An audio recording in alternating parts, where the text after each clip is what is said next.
그러면서 예수님께서는 38년 된 병자를 고쳐주시고 난 후에 예수님은 경고의 말씀을 하셨습니다. 그 말씀이 14절의 말씀입니다.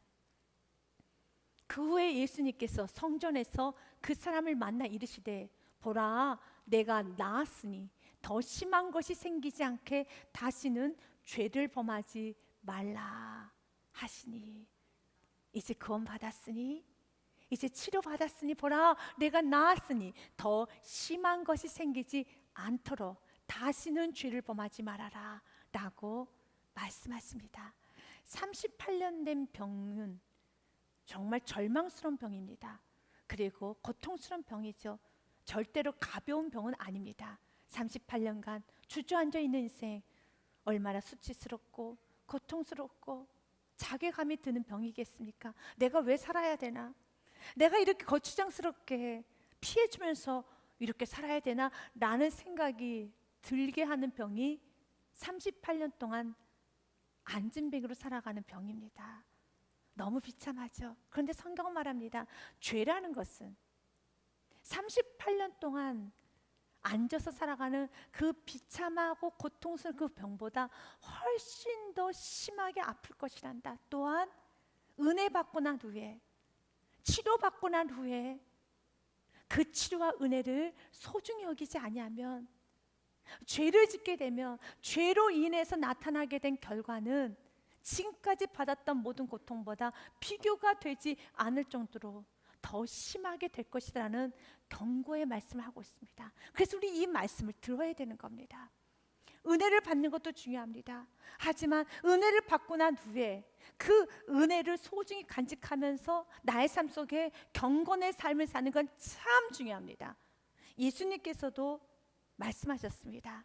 마태복음 12장 말씀에 예수님께서는 은혜 받고 난 후에, 깨끗하게 청소되고 난 후에, 회개하고 난 후에 삶이 얼마나 중요한 부분에 대해서 말씀하셨어요. 더러운 귀신이 사람에게서 나갔을 때 우리 안에는 욕심, 이기심, 교만, 시기, 질투, 의심, 여러 가지 불순물들이 다 나갔습니다. 깨끗해졌습니다. 물 없는 곳을 다니며 쉬기를 구하되 쉴 곳을 얻지 못해서 그 나갔던 귀신이 44절 말씀 보면 우리 안에는 깨끗한 것을 보았다라는 말씀이 있어요. 이에 이르되 내가 나온 내 집으로 돌아가리라 하고 와보니 그 집이 비고 청소가 되고 수리가 되었거늘. 그래서 45절에 이에 가서 저보다 더 악한 귀신 7을 데리고 들어가서 거하니 그 사람의 나중 형편이 전보다 더욱 심하게 되니라. 이 악한 세대가 또한 이렇게 되리라. 예수님께서는 동일하게 고침받았으니 더한 것이 생기지 않도록, 더 심한 것이 생기지 않도록 조심하라는 경고의 말씀하셨던 것처럼 동일하게 우리에게 말합니다. 오늘 은혜를 받았죠. 우리가 많은 은혜를 받았어요. 그러나 그 은혜를 받고 회개를 하고 깨끗이 심령이 청소되었는데 그 심령 안에 예수로 채우지 아니하면 오히려 7 마귀가 내 안에 들어와서 그 심함이 과거보다, 처음보다, 전보다 더욱 심해지는 겁니다. 그래서 주님께서는 이 후의 삶에 대해서 오늘 또 관여하는 겁니다. 기적은 일어납니다. 주님 오늘 또 축복을 주십니다. 그러나 그 축복이 아름답게 열매로 되기 위해서는 너의 삶이 후에 더 엉망이 되고 형편없이 되고 더욱 심해지고 그렇게 되는 모습으로 전락되는 것이 아니라 이 은혜가 아름다워지도록, 주님이 주신 축복이 아름다워지도록 지금 오늘도 이 부분을 관여하는 겁니다. 기적은 심플합니다. 얼마나 심플합니까? 그래서 성경에서는 예수님께서 베푸신 기적이 너무너무 많지. 그러나 이 표적을, 이 기적을 주님께서 주신 이유는 이것이란다 라고 하면서 요한복음 20장 말씀에 보면 예수님께서 베푸신 표적을 베푸신 이유에 관해서 말합니다. 예수께서 제자들 앞에서 이 책에 기록되지 아니한 다른 표적도 많이 행하셨으나 오직 이것을 기록함은, 이 표적을 기록함은, 38년 된 병자 이 기적의 사건을 기록한 이유는 너희로 예수께서 하나님의 아들 그리스도를 믿게 하려 함이요, 또 너희로 믿고 그 이름 힘입어 생명을 얻게 하려 함이냐. 아멘. 예수를 믿으라는 거죠. 그 예수께서 뭐라고 말씀하십니까? 축복은, 기적은, 회복은 걱정하지 말아라, 내가 해줄 것이야 한다. 안진뱅이를 일으키는 사건은 물이 변해 포도주가 되고, 자녀를 고치고 내 인생을 고치고 치료하고 은혜를 주고 모든 축복을 주신 분은 예수님이세요. 그분은 무한하게 주십니다. 풍성하게 주십니다. 그러나 그 축복이 축복되기 위해서 주님 오늘 14절에 우리에게 말씀합니다.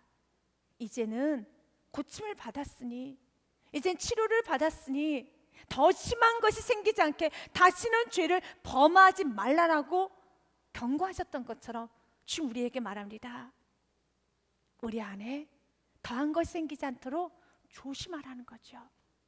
그래서 오늘 본문 말씀을 통하여서 이 38년 된 병자의 삶과 예수님과 대화를 통하여서 사단이 틈탈 수밖에 없는 요인 3가지를 보고자 합니다. 이 말씀을 통해 우리도 비춰봐야 되는 겁니다. 우리의 삶 가운데 하나님, 사단이 틈탈 수밖에 없는 이 요인이 나에게는 있지 않은가도 돌아보셔야 돼요. 첫 번째로 이런 미신과 속설을 믿는 마음을 버리셔야 됩니다. 3절서부터 5절 말씀에 보면 38년 된 병자가 38년간 이런 소리를 듣고 왔습니다. 그 안에 많은 병자, 맹인, 다리 저는 사람, 혈기에 마른 사람들이 누워 물의 움직임을 기다리니, 이는 천사가 가끔 못에 내려와 물을 움직이게 하는데, 움직인 후에 먼저 들어가는 자는 어떤 병에 걸렸든지 낫게 되밀어라 라는 이 말을 믿고 5절 말씀에 보면 그 38년 된 병자도 그곳에 있습니다. 거기 38배 된 병자가 있더라. 그건 잘못된 거죠. 미신이죠. 여러분, 천사가 내려와서 물을 휘젓고 가장 먼저 들어간 자가 모든 병을 다 치료받을 것이라는 것은, 이것은 잘못된 거짓된 정보입니다. 여러분, 지하수가 흐르는 데 있어서 간헐적으로 뽀글뽀글 할 수가 있지 않겠습니까? 그 뽀글뽀글하는 그 현상을 보면서 천사가 휘저었다라는 말을 하고, 그리고 가장 먼저 이 물속에 들어가는 자가 치료받을 거라는 그런 말을 듣고, 성경에는 3절에 그 안에 많은 병자가 있어요. 맹인도 있습니다. 다리 저는 사람이 누워서 물의 움직임만을 보고 기다리고 있습니다. 그동안에 그들은 무엇을 했을까요? 하루 종일 무엇 했을까요? 이런저런 여러분 미신적인 이야기, 쓸데없는 이야기를 많이 듣고, 여러분 오직 병치료, 어떻게 하면 병이 치료될까? 이렇게 하면 병이 치료된대, 이렇게 하면 병이 치료된대. 그들은 병 치료에 관한 이야기를 하루 종일 했을 겁니다. 그리고 분명 그 안에 사기꾼들도 있을 겁니다. 물 파는 자들도 있을 거예요. 그리고 기괴한 행동을 하는 사람도 있을 것입니다. 근데 마치 그 모습, 그 베데스다 연못가는 은혜의 집인데, 그 은혜가, 예수가 빠진 은혜의 집에는 온갖 거짓과 여러분 정말 쓸데없는 이야기만 난무한 것처럼 지금 우리가 사는 세상이 아주 비슷합니다. 하루 종일 무슨 대화를 하십니까? 어떻게 하면 건강해질까? 성공할까? 행복할까? 자녀를 어떻게 키울까? 어떻게 하면 노후를 어떻게 살까? 이런저런 이야기를 듣습니다. 하루 종일 듣습니다. 38년간 듣고 왔어요. 예수님께 가까이 가야 되는데 그런 거짓된 신화에, 거짓된 미신에 너무 많이 인생을 낭비했습니다. 그리고 마음 가운데 그런 마음들이 많이 있어요. 사랑하는 여러분, 우리는 내가 원하든 원하지 않든 세상이 살기 때문에 세상의 말을 듣게 되어 있어요. 내가 찾아서 듣기도 하고, 또한 내가 원하지 않아도 듣게 됩니다. 그러나 깨어있지 아니하면 어느 순간에 하나님 말씀 보는 시간은 온데간데 없고, 세상 정보만 가득하여서 하루 종일 유튜브와 하루 종일 드라마와 하루 종일 수근수근과 사람들 이 말 저 말에 여러분 귀와 마음이 흔들거려서 마음이 온통 혼란스럽고 지저분해질 수 있다는 것입니다. 그래서 성경 우리들에게 이렇게 말합니다. 38년 된 병자가 38년간 그 질병을 알았기 때문에, 그리고 그곳에서 같이 살았기 때문에 어느 누구나 너는 조심하고 살아야 돼. 경건을 연습해야 돼. 우리가 어디서 구원받았습니까? 천국에서 구원받았나요? 우리가 깨끗한 데서 구원받았나요? 여러분, 우리가 어디서 구원받았습니까? 우리는 압니다. 죄 가운데서 구원받았더라고요. 여러분, 세상 어둠 가운데서 구원받았다고요. 그래서 우리는 죄에서, 세상 어둠 가운데서 살다 구원을 받아서 예수 말합니다. 더 심한 거 생기지 않도록 죄를 져서는 안 돼라는 말씀을 하는 것입니다. 디모데, 여러분, 전서 말씀 참 귀합니다. 7절과 8절 말씀에 보면 망령되고 허탄한 신화를 버리고 경건에 이르도록 내 자신을 연단하여라. 연단하십시오. 8절에 육체의 연단은 약간의 유익이 있으나 경건은 범사에 유익하니 금생과 내세에 약속이 있느니라. 육체의 연단, 운동이라고 하는 겁니다.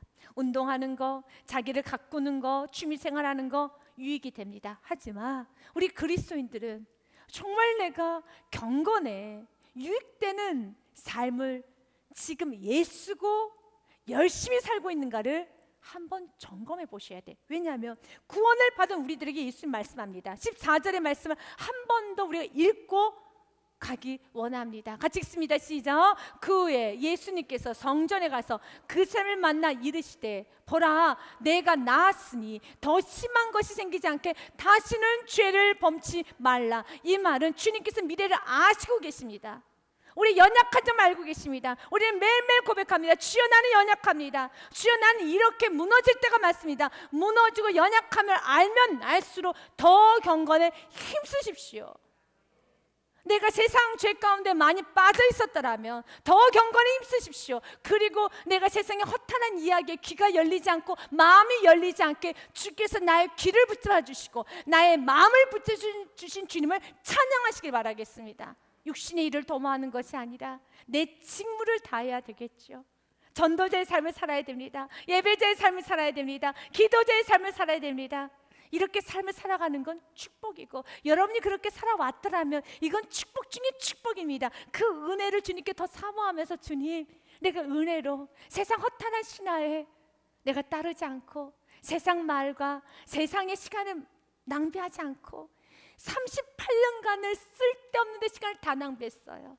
베데스가의 연못에 앉아서 중얼중얼, 여러분, 이 말 저 말 떠들고 거짓된 정보를 듣고 퍼뜨리고 이러고 살았습니다. 그러나 내가 그런 삶을 살지 않고 참 시간을 잘 썼다라면 이건 은혜 중에 은혜입니다. 올 한해 시간을 아름답게 쓰십시오. 올 한해 여러분의 삶이 아름다워져야 되는 것입니다. 두 번째로는요, 원망하는 마음을 버리셔야 됩니다. 예수님께서는 38년 된 병자에게 묻습니다. 질문합니다. 예수께서 그 누운 것을 보시고 병이 벌써 오래된 줄 아시고 이르시되, 내가 낫고자 하느냐라고 묻습니다. 그러면 뭐라고 대답해야 될까요? 예수님, 낫고 싶습니다. 도와주세요. 이것이 정답이고 이것이 가장 자연스러운 답 아니겠습니까? 주님, 낫고 싶습니다. 그가 지금 왜 베데스다 연못에 앉아 있습니까? 그가 38년 동안 그의 마음의 소원은 무엇이었겠습니까? 주님, 낫고 싶습니다. 근데 예수님 묻습니다. 내가 낫고자 하느냐? 그러면 대답은 한 가지. 네, 주님, 낫고 싶습니다. 낫고 싶습니다. 그 말 한마디를 해야 되는데 7절에 그가 이렇게 말합니다. 병자가 대답하되, 주여, 물이 움직일 때 나를 못에 넣어주는 사람이 없어. 이 말은 사람들이 참 못됐어요. 이기적이에요. 자기들밖에 몰라요. 나를 좀 넣어줘야 되는데 세상이 왜 이런지 모르겠어요. 너무 못됐어요. 너무 욕심스러워요. 너무 이기적이에요. 라고 불평합니다. 원망합니다. 그리고 연년 내가 가는 동안에 다른 사람이 먼저 내려가나이다. 예수님, 아주 불의해요. 다 거짓말쟁이들이에요. 다 잘못됐어요. 순서를 지켜야 되는데 순서를 안 지켜요. 내가 가고 있는데 나를 툭 치고 그 사람이 들어갔다고요. 라고 말합니다. 사랑하는 여러분, 38년 된 병자 고침받는 것보다 더 중요한 게 무엇이 있을까요? 그의 눈에는 지금 예수가 보여야 되는데, 내가 고침받기 원합니다. 나 고쳐주세요.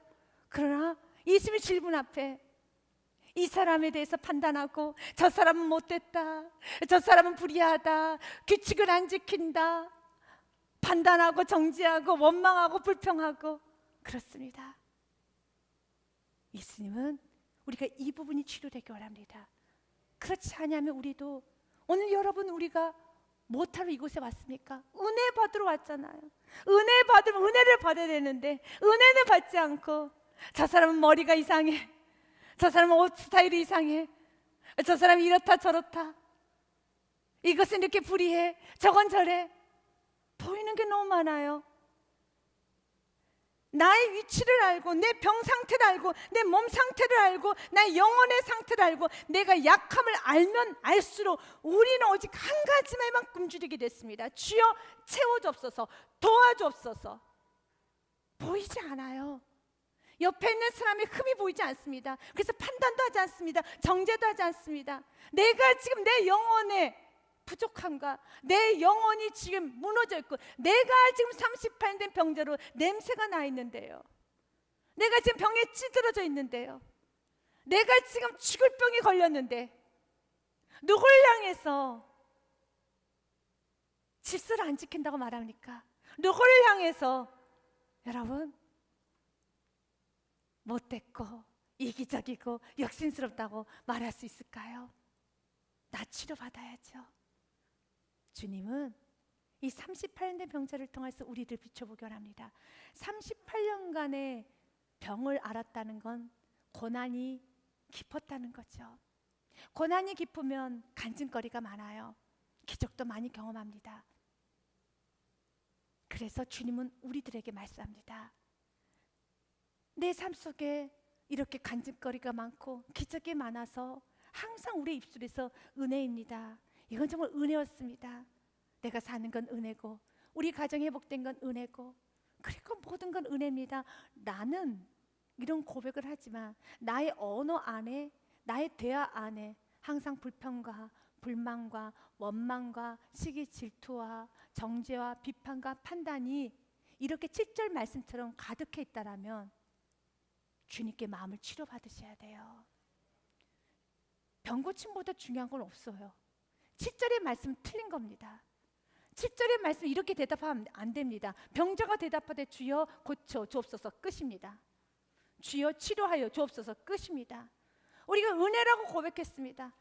입술로는 은혜라고 말하지만 이렇게 7절 말씀처럼 많은 원망이 있고 불평이 있고 정죄가 있고 판단이 있고 비판이 있다라면 주님께서는 오늘 또 경고하십니다.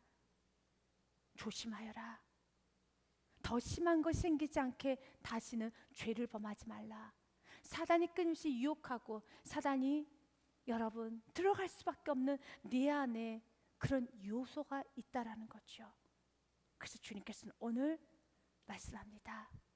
원망의 마음을 버리고 다시 한번 주님 이 마음 치료하여 주옵소서. 예수님께 나오십시오. 주님은 치료하여 주십니다. 세 번째로 또한 부정적인 마음을 버려야 합니다. 3절 말씀에 보면 이런 말씀이 있습니다. 이 4절 말씀이죠.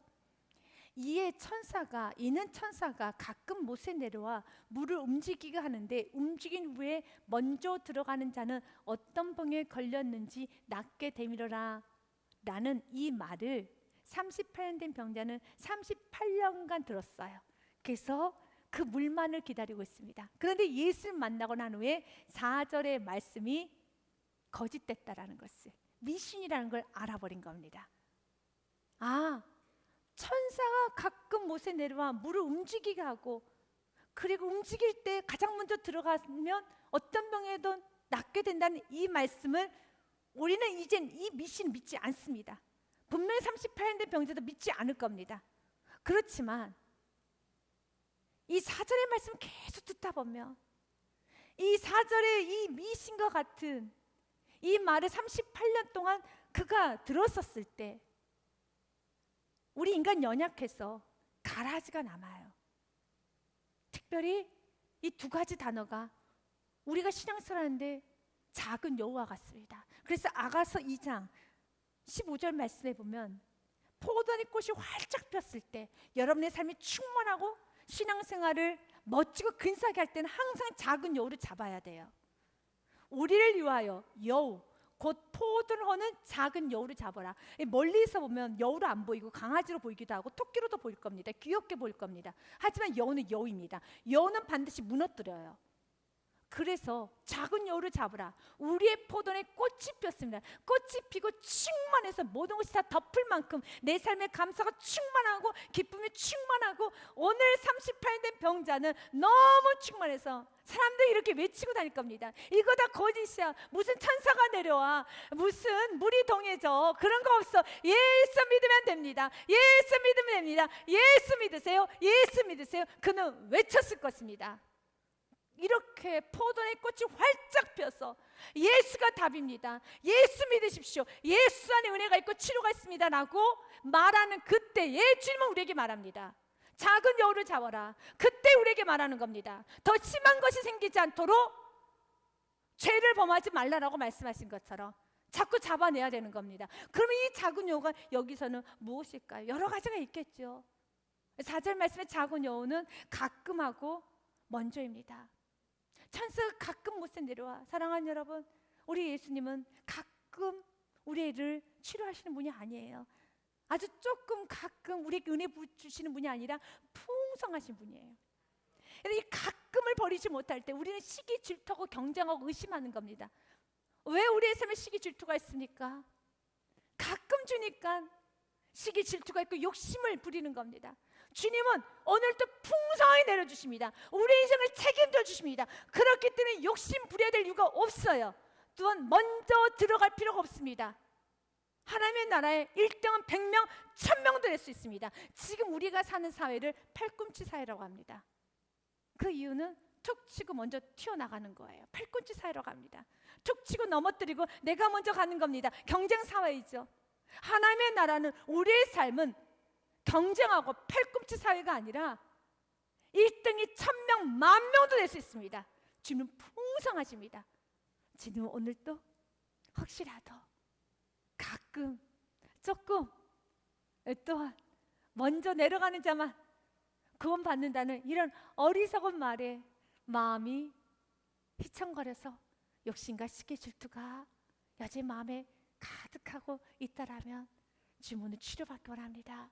말씀을 통해 치료받으십시오. 주님 오늘 우리들에게 말합니다. 계시록 22장 17절 말씀에 성령과 신부가 말씀하시기를 오라 하시는도다. 듣는 자도 오라 할 것이요 목마른 자도 올 것이요 또 원하는 자는 값없이 생명수를 받으리라 하시더라. 아멘. 우리 주님은 값없이 주십니다. 이사야서 55장 1절의 말씀도 이렇게 말합니다. 같이 읽습니다. 오라 너희 모든 목마른 자들아 물러 나오라. 돈 없는 자도 오라. 너희는 와서 사 먹되 돈 없이 값없이 와서 포도주와 젖을 사라. 아멘. 주님께 나오십시오. 주님 말합니다. 누구누구만 나와라 하지 않아요. 누구든지예요. 주님 나도요. 맞습니다. 괜찮습니다. 나도 나와도 되는 겁니다. 38년 된 병자라 할지라도 여러분 더 엉망인 삶을 살았다 할지라도 더 아픈 삶을 살았다 할지라도 예수께 나오면 다 되는 것입니다. 주님께서 말합니다. 예수 그리스도를 믿음으로 말미암아 모든 믿는 자에게 미치는 하나님의 은은 차별이 없느니라. 차별이 없습니다. 그리고 주님은 아주 멋지고 근사하게 약속합니다. 같이 로마서 10장 13절의 말씀 읽습니다. 누구든지 주의 이름을 부르는 자는 구원을 받으리라. 아멘. 누구든지입니다. 아멘. 믿고 이제 누구든지 원 없이 주님께서는 쏟아부어 주시는 그 은혜를 믿고 오늘도 나아갑시다. 욕심 부리지 말고 시기 질투도 하지 말고 경쟁도 하지 말고 이 사람 저 사람하고 비교도 하지 말고 오직 예수께 나가서 은혜 많이 받고 오히려 이제는 나눕시다. 섬깁시다. 사랑합시다. 그리고 우리의 삶 속에서 구원받았으니 예수님께서 하셨던 그 경고의 메시지, 더 심한 걸 생기지 않도록 조심하라는 그 메시지를 마음에 깊이 새겨 듣고 우리가 한 해를 한번 멋지고 근사하게 살아가는 축복이 있으시길 주님의 이름으로 축복 드립니다.